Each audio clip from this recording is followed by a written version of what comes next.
오늘 주시는 말씀 함께 보겠습니다. 사무엘하 1장 14절 15절 말씀, 두 절의 말씀을 같이 우리 한 목소리로 읽겠습니다. 사무엘하 1장 14절 15절입니다. 시작.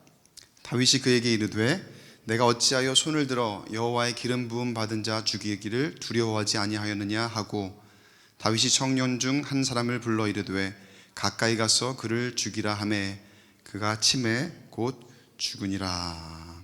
아멘. 성공지상주의라고 하는 제목으로 오늘 말씀을 함께 나누고 우리 같이 기도하기를 원합니다. 뭐뭐지상주의라는 말이 있죠. 여기 지금 PPT 나오지만 앞에, 그러니까 지상주의라는 말 앞에 그 단어를, 그 가치를 무엇보다도 최고로 여기고 으뜸으로 삼는 주의다라는 거죠. 그래서 우리가 보통 여러분 많이 듣는 지상주의가 뭡니까? 외모지상주의 되게 많이 들어보셨죠? 물질지상주의. 여러분 사실 이 지상주의라고 하는 지상의 의미가 최고 으뜸이란 거잖아요. 예수님께서 우리에게 주신 지상대명령, 여러분 아시죠? 성경에 나오는 지상대명령, The Great Commission. 그 지상대명령이 사실 이 지상 같은 뜻이에요. 같은 의미예요. 같은 한자예요. 가장 최고의 으뜸 가는 가치의 명령이라는 그런 뜻이거든요. 그러니까 우리가 그런 의미로 지상주의를 쓰면 좋은데, 우리가 보통 쓰는 지상주의는 뭐예요? 물질이에요. 그리고 외모예요. 우리가 흔히 듣는, 주변에서 듣는 그런 지상주의들이 참 많이 있어요. 어쩌면 우리가 세상적으로 이렇게 최고로 여기는 것들이 많이 있는지, 그 중에서도 오늘 설교 제목에 제가 제시해드린 이것, 성공지상주의, 현대인들이 정말 깊이 빠져있는 성공지상주의라는 것이 있습니다. 다른 것 다 제쳐놓고 어떻게 하면 성공할까? 어떻게 하면 잘 나갈까? 그 성공을 최우선으로 삼고 살아가고, 또 자녀들에게 그렇게 가르칩니다. 얘야, 성공해야지. 이 세상에서 꼭 성공하는 사람이 되어야 된다. 그리고 세상이 우리에게 그렇게 가르치고, 우리의 자녀들에게 그렇게 가르치고, 또 그렇게 가르치라고 유혹하죠. 근데 근본적인 질문을 한번 던져봅니다, 여러분. 그 성공의 가치는 여러분이 생각할 때는 어떤 것입니까?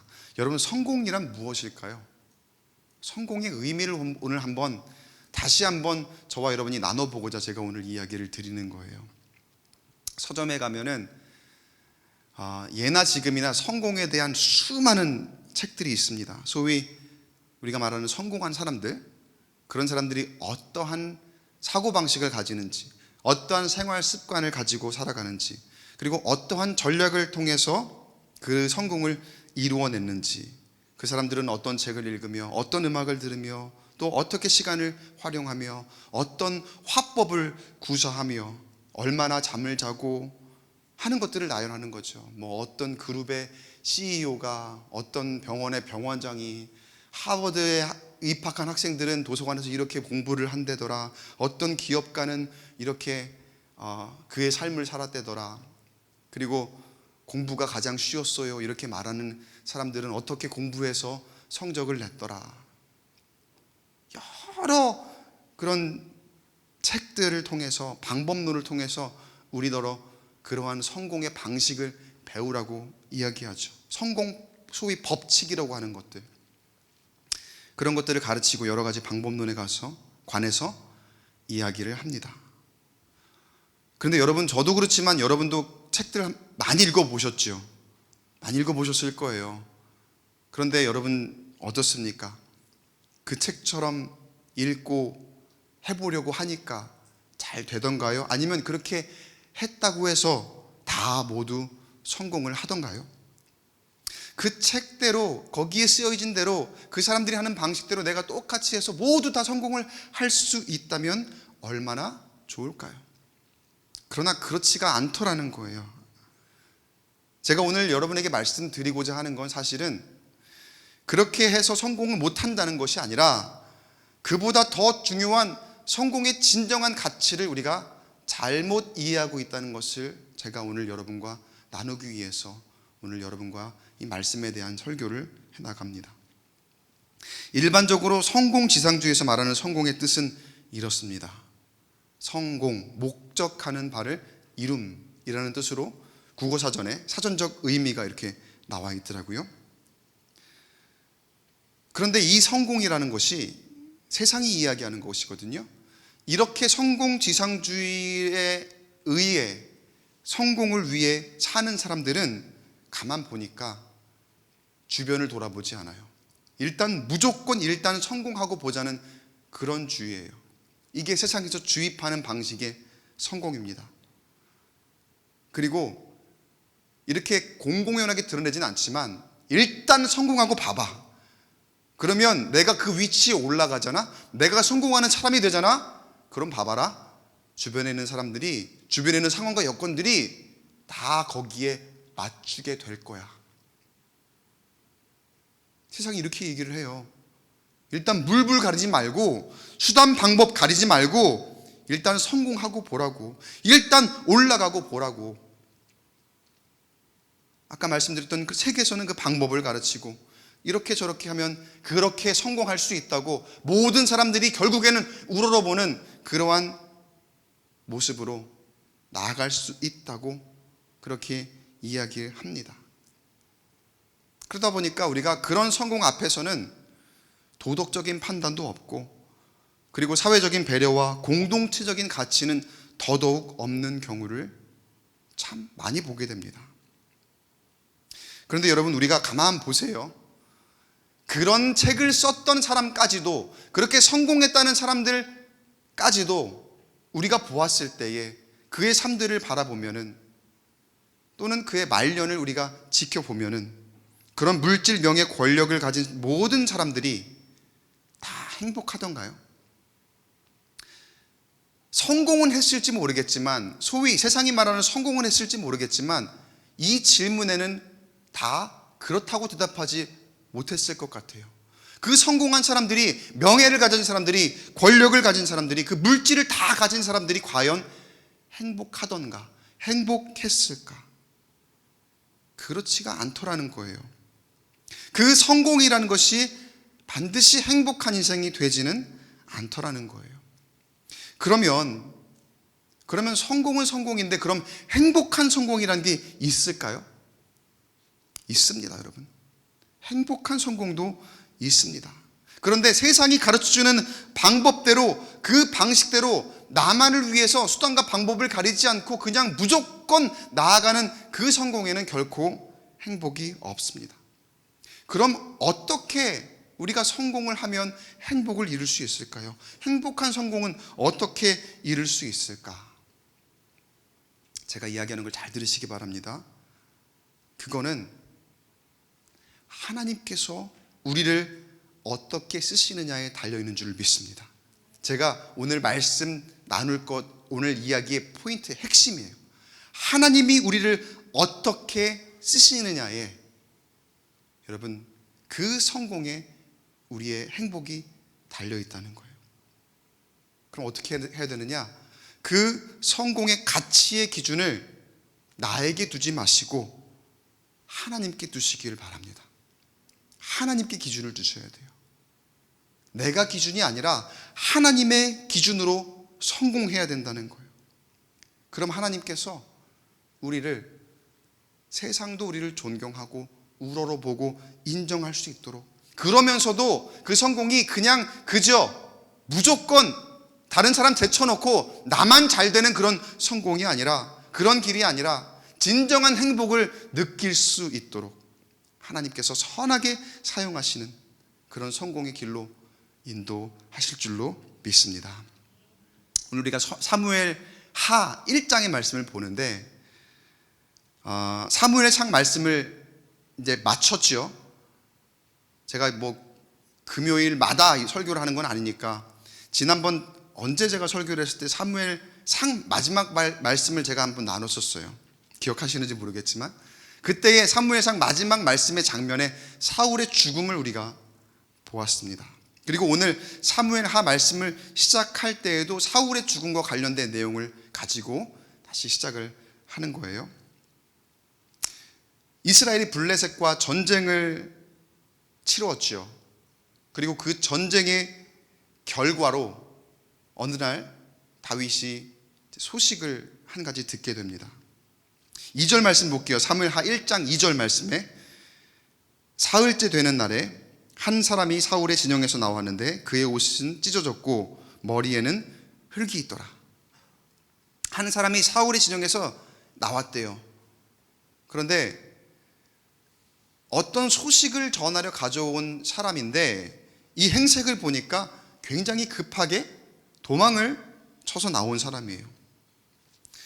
근데 가만 보니까 이 사람에게서 사울의 죽음에 관한 에피소드가 한 대목이 나옵니다.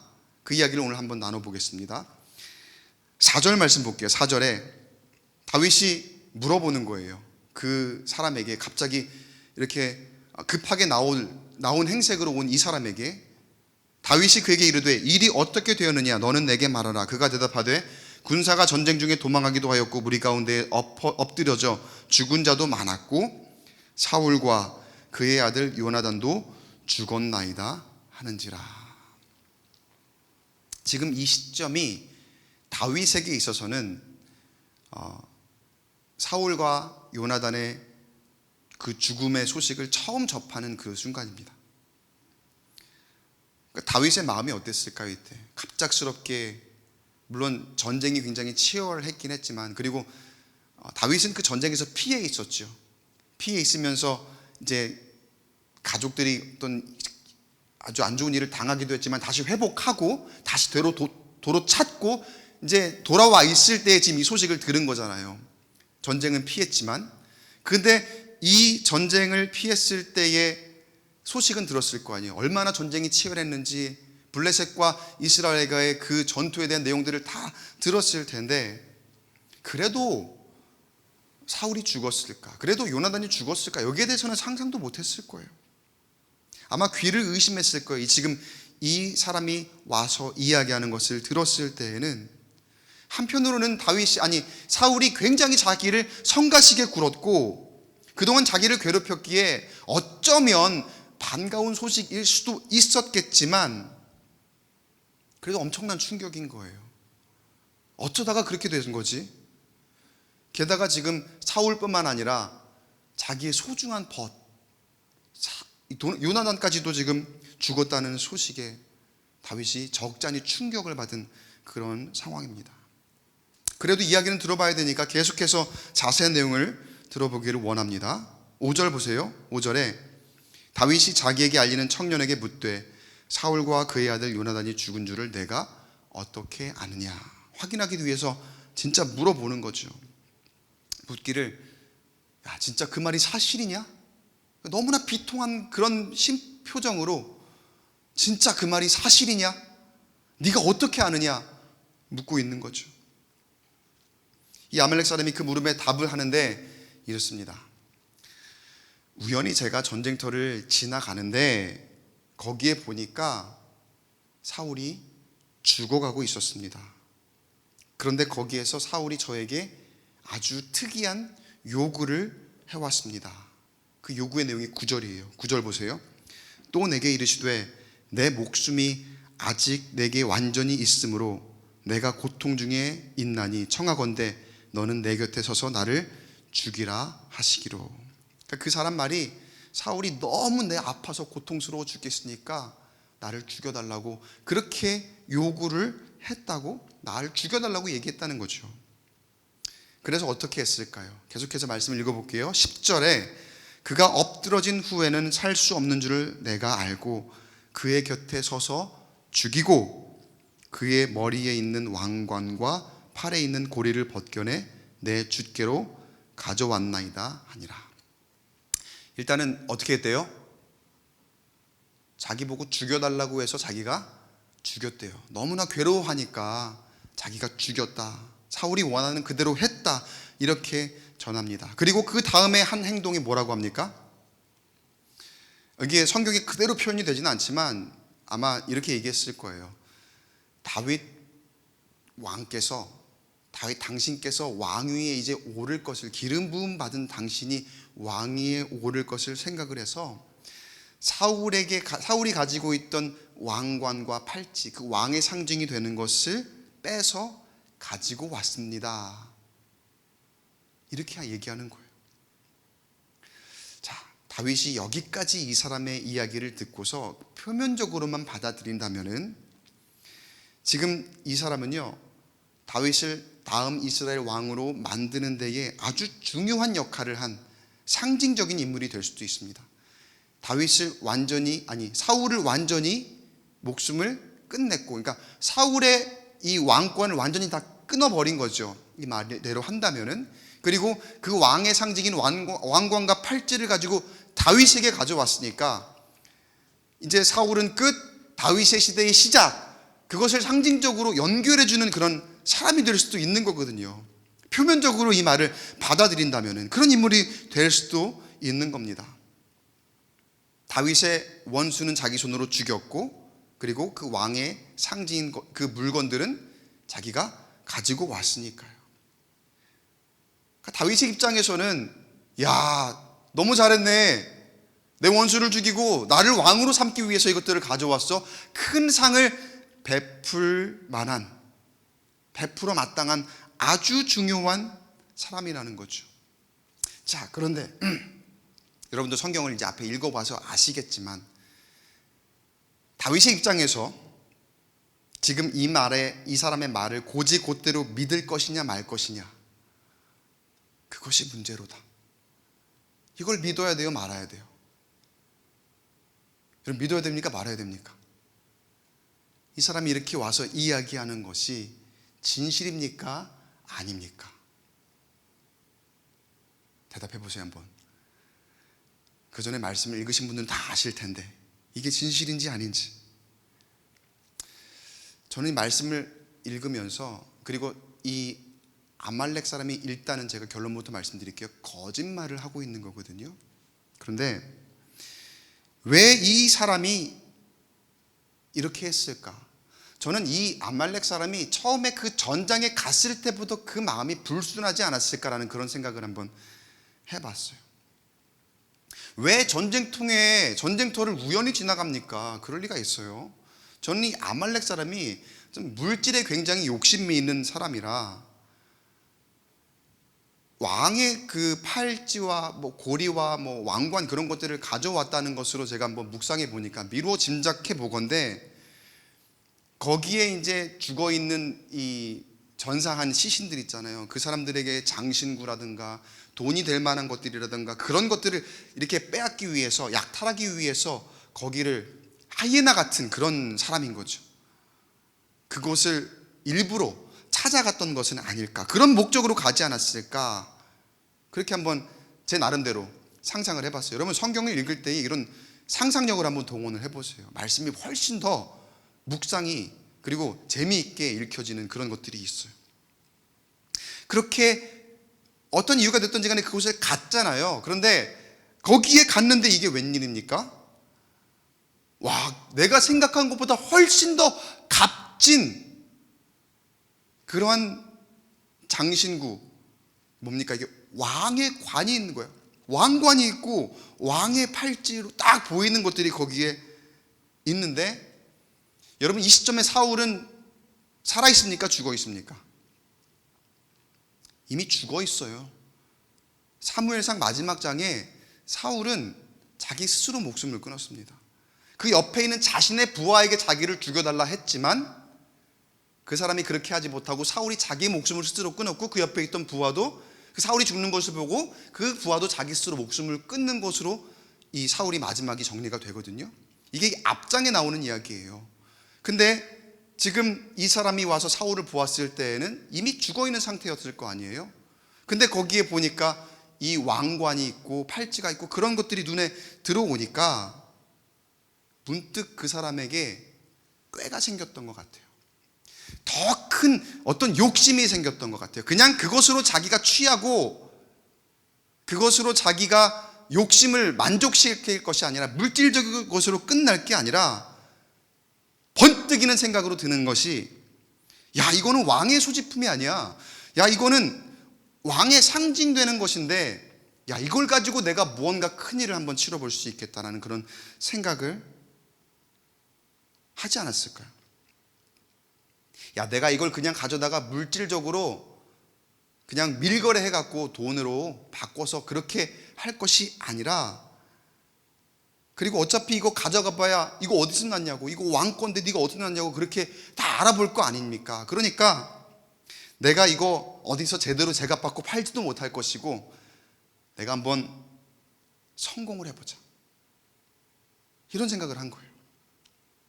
그리고 그 찰나의 순간에 그 머릿속에 꾀를 내는 것이 이걸 다윗에게로 가져가 보기로 마음을 먹습니다. 여러분, 우리가 살다 보면 정말 많은 선택의 기로에 서게 됩니다. 지난 시간에 주일 설교 말씀에서도 선택을 잘해야 된다 그랬잖아요. 수많은 선택 중에 우리가 잘해야 되는 선택들이 있다 그랬잖아요. 그 선택해야 되는 순간이 정말 많은데 어떤 때에는 내가 기대하지 않았던 그런 선택의 순간이 정말 뜻밖의 다가올 때가 있어요. 마치 이 아말렉 사람처럼. 그때 내가 어떠한 선택을 하느냐에 따라서 나의 삶이, 그리고 나와 함께하는 사람들의 삶이 완전히 바뀔 수가 있어요. 좋은 변화가 될 수도 있겠지만 아주 좋지 않은 변화가 될 수도 있습니다. 몇 년 전에 뉴스에 아직도 생생하게 기억이 나는 이 뉴스가 있었어요. 두 사람이, 먼저 한 사람이 길거리에 돈 뭉치가 떨어져 있었거든요. 그 길거리 기억나세요, 여러분? 돈 뭉치가 떨어져 있었는데 한 사람이 먼저 그거를 발견을 한 거예요. 발견을 하고 그 돈 뭉치를 집으려고 하는 순간 또 다른 사람이 그 돈 뭉치를 같이 봅니다. 그리고 그 두 사람이 결국에는 어떻게 합의를 보냐면은 그 돈 뭉치를 둘이 반으로 나누어 가지기로. 꽤 됐던 돈 뭉치였던 것 같아요. 돈이었던 것 같아요. 기억은 얼마인지 기억은 안 나는데, 그게 어떤 이제 할아버지가 손주 이 대학 등록금으로 은행에서 찾아가다가 흘린 걸로 그렇게 이제 결론이 났었거든요. 판명이 났었거든요. 그런데 결국은 잡았습니다. 이분들이 잡혔습니다. CCTV에 딱 걸려갖고 이분들이 잡혔는데, 보통 이제 내가 그냥 물건을 가지고 취하고만 있으면은 그거는 이 발음이 잘 안 되네요. 점유물 뭐 이탈이라고 하나요? 뭐 그런 죄가 있대요. 보통 그렇게 해서 가볍게 처벌이 되는데, 이분들에게 적용된 혐의가 뭔 줄 아세요? 절도예요, 절도. 길에 떨어져 있는 걸 주웠는데, 그 왜 그런 줄 아세요? CCTV를 가만 보니까, 경찰이 가만 보니까 이 두 분이 일단은 이걸 나누기로 합의를 했고, 또 한 가지는 이거를 집어 들고서 주위를 두리번 살폈더라는 거예요. 거기에 이제 내가 이것들을 내가 취할 그런 의도를 가졌다라고 확신이 들어서 이 혐의가 절도 혐의가 되었더라는 거예요. 여러분, 요즘에는 길에 있는 것도 함부로 가져가면 안 됩니다. 그래서 그게 누군가의 것인데 내가 주었다고 요즘엔 내 것이 아니더라고요. CCTV가 다 보고 있어요. 그냥 아무렇지 않게 나는 두리번 거렸는데, 그것 때문에 그게 단순히 그냥 점유물이 이탈된 게 아니라 내가 이거를 훔친 걸로 그렇게 혐의가 적용이 되었다고 해요. 나중에 이제 고개를 푹 숙이고 얼굴은 안 나오잖아요. 이걸 왜 가져가셨어요? 그렇게 이제 기자가 물어보는 그 장면이 있어요. 근데 거기서 뭐라고 그러더냐면요, 제가 평소에 좋은 일을 많이 해서 하나님이 저에게 선물로 주신 줄 알았다. 그렇게 이야기를 진짜로 그랬어요. 그런 일이 있었어요, 몇 년 전에. 그 에피소드가 기억이 나요. 열심히 살아서 하나님이 나에게 선물을 주신 줄로 안 했다. 근데 잘못했습니다. 죄송합니다. 그렇게 이제 깊이 반성을 하고 계시더라고요. 뜻밖의 선택의 기회가 선택할 때가 찾아온다니까. 내가 이걸 가져갈 것인가, 놔둘 것인가, 아니면 경찰서에 가져다 줄 것인가, 내가 이걸 가지고 두리번거릴 것인가, 아니면 그냥 그대로 가지고 갈 것인가. 여러 가지 선택지가 있잖아요. 그 기로에 우리도 뜻밖의 설 때가 있다는 거예요. 그럴 때 여러분, 우리는 어떻게 선택할 수 있을까요? 얼만큼 잘 분별할 수 있을까요? 얼마나 많은 유혹거리, 얼마나 많은 시험거리가 있습니까? 그럴 때에 우리는 얼만큼 지혜롭게, 얼만큼 하나님 앞에 부끄럽지 않게 분별하고 선택할 수 있을까? 바라기는 우리 인생에 수많은 선택이 있을 텐데, 그 선택이 기로에 있을 때 주님 주시는 지혜로 잘 분별할 수 있게 되기를 주님의 이름으로 간절히 축원합니다. 이게 세상의 유혹인지, 이게 하나님의 선물인지 얼마나 많이 헷갈립니까? 헷갈릴 때가 얼마나 많습니까?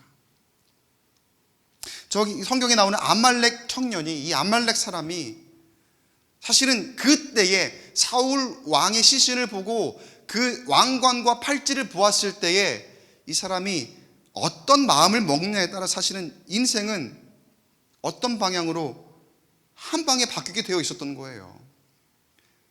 그럼 제가 또 가정을 한번 해봤어요. 말씀을 읽으면서, 묵상하면서, 야, 이 아말렉 사람이 다른 선택을 했다면 어땠을까? 여러분도 한번 생각을 한번 해보세요. 다른 선택을 했다면 어땠을까? 이 죽어있는 사울을 발견하고는 뭐 몇 가지 옵션이 있겠죠.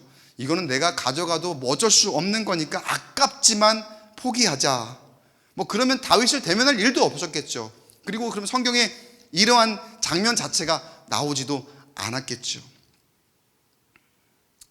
아니면 솔직하게 가서 얘기하는 거죠. 내가 이걸 가져왔는데 왕은 이미 죽어 있었습니다. 참으로 안타깝습니다. 제가 이거는 그래도 왕 다윗 장신께 보여드리려고 가지고 왔습니다. 이런 표현이었다면 다윗이 이 사람을 어떻게 했을까?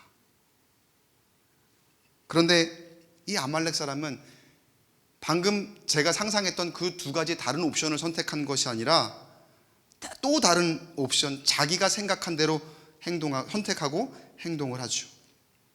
순간적으로 내가 이 왕들의 표식을 이용해서 성공할 수 있지 않을까? 한 방에 내가 성공하는 인생이 될 수 있지 않을까? 소위 우리가 말하는 대박 친다 그러죠. 한 방에, 한 방에 대박 될 수 있지 않을까? 그런 마음을 가졌더라는 거예요. 그래서 그 사울의 왕의 표식들을 가지고 가서 있는 그대로의 이야기가 아니라 자기가 각색을 하는 거예요. 자기가 이야기를 꾸미기 시작합니다. 말이 각색이지 완전히 거짓말을 하는 거죠. 원래는 사울이 부상당한 상태였고, 그러니까 죽어있는 상태였는데 자기 마음대로 가보니까 부상을 당했고 너무나 괴롭다 그래서 고통당하지 않도록 자신을 죽여달라고 하니까 제가 어쩔 수 없이 죽여주었습니다. 더 이상 가망이 없어 보이니까, 너무 아파하니까, 고통스러워하니까 죽여드리고, 말이 좀 그렇죠. 죽여드리고 제가 이것들을 가지고 왔습니다. 이 선택을 하면서 아말렉 사람은 이 순간적인 그 성공의 유혹에 넘어가 버린 거예요. 성공을 자기의 최우선의 가치로 삼아버리니까 그 순간에 다른 주변의 상황들이 전혀 보이지 않게 됩니다. 어떻게 하면 내가 지금 이 상황을 내 성공을 위해서 미화시켜볼까? 어떻게 하면 이 행동을 정당화시켜볼까? 성공의 발판으로 삼아야 되는데 그 생각밖에는 들지 않더라는 거예요. 그러니까 잘못된 일인데도 잘한 일처럼 꾸미고 있어요. 거짓인데 그것을 참으로 바꾸고 있어요. 사람들을 속이려 듭니다. 근데 문제는 여러분, 이러한 성공지상주의에 빠져서 다른 것들이 눈에 들어오지 않는 그런 모습들을 이 아말렉 사람이 그런 것처럼 우리도 경험할 때가 있다는 거예요. 그리고 그런 모습인지 우리가 전혀 알아채지 못할 때가 많이 있다는 거예요. 여러분, 그 달콤한 유혹에 빠지면은 이 세상의 성공이라는 달콤한 유혹에 빠지면, 그렇게 세상의 가치를 최고로 삼으라면 이 사탄의 꼬임에 넘어가면 내가 무슨 일을 하고 있는지, 내가 무슨 말을 하고 있는지 나도 모르게 죄를 짓게 되더라는 거죠. 여러분, 이 성공지상주의에 빠져있던 이 아말렉 사람이 어떻게 되었습니까? 자신이 의도한 대로 다윗을 성공적으로 속일 수 있었을까요? 다윗이 그 사람에게 야, 정말 잘했다. 안 그래도 내 원수 어떻게 죽일까 고민하고 있었는데 참 골칫거렸는데 네가 해결을 해주었구나. 그렇게 칭찬하고 칭찬받고 상을 받고 그가 의도한 성공을 할 수 있었을까? 결론은 그렇지 못했습니다. 사실 다윗을 보면은요, 그 자신이 사울을 죽일 만한 기회가 여러 번 있었지만 죽이지 않았던 사람입니다. 그 이유가 무엇이었습니까?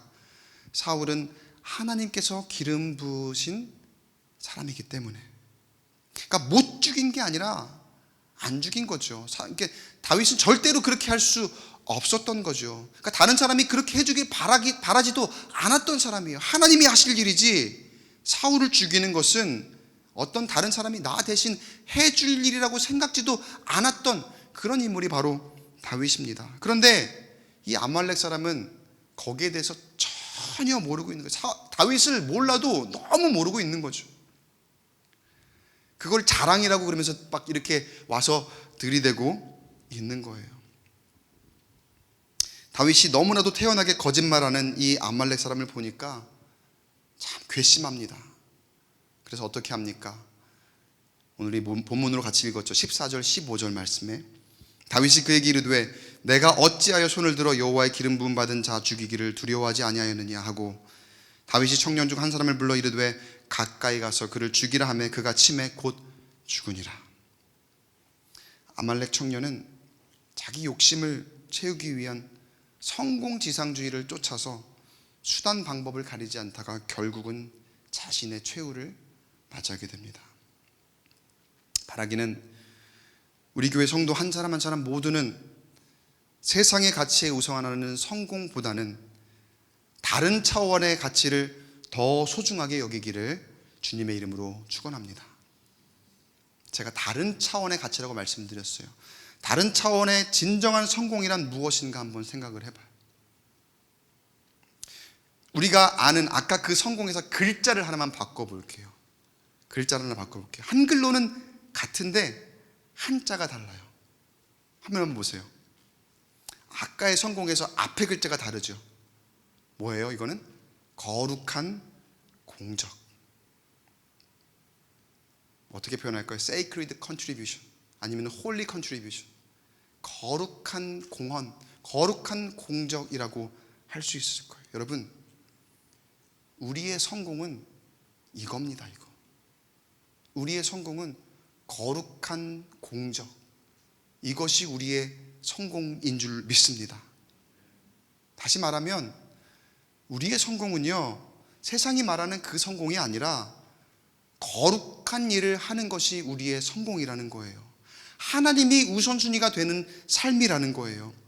세상의 모습에서의 나만 잘 살고 나만 잘 먹는 그런 성공 말고 하나님이 원하시는 거룩한 삶을 살아가는 것, 하나님이 우선이 되는 거룩한 인생을 살아가는 것. 그래서 예배와 기도와 그리고 나의 시간을 내어드림을 통해서 하나님을 높여드리고 하나님을 인정하는 것. 여러분, 거룩이라고 하니까 뭐 엄숙하게 조용하게 캄캄한 데에서 목소리 쫙 깔고 예배드리고 기도하는 그런 것, 파이프 오르간으로 연주하는 그런 것, 여러분 그런 것이 아니에요. 거룩이라고 하는 것은 내가 하나님을 제일 우선의 가치로 생각하고 하나님을 인정하는 것, 내 시간을 가장 먼저 주님 앞에 내어드리는 것, 이것이 여러분 다름 아닌 거룩인 줄로 믿습니다. 예수님의 삶이 바로 우리가 의미하는 그리고 추구하는 성공한 삶이 되어야 된다는 거예요. 예수님의 삶이. 그리고 우리는 작은 예수가 되어서 그 예수 그리스도를 닮아 그 예수의 길을 따라 걸어가는 것, 그 모습이 우리가 추구할 진정한 성공의 모습인 줄 믿습니다.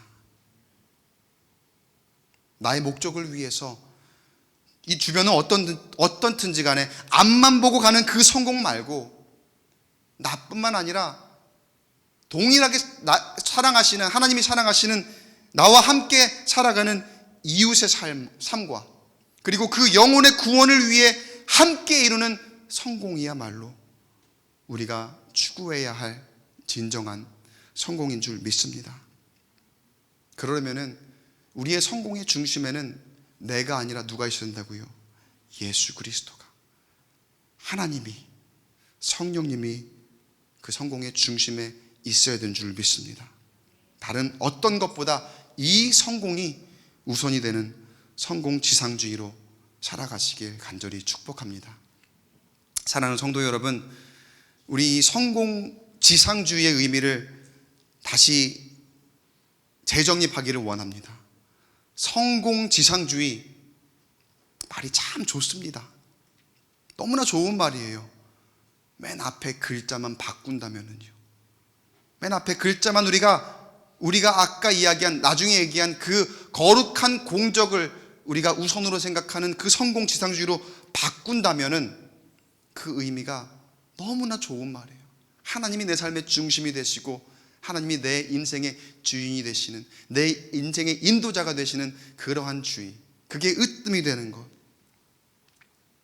세상이 말하는 성공지상주의는 내 목적을 이루기 위해서 어떤 수단 방법 가리지 않더라도 다른 것보다 우선해서 성취해야 된다는 뜻일지 모르겠지만, 우리 그리스도인들이 말하는 성공지상주의는 완전히 다른 것이어야 할 줄로 믿습니다.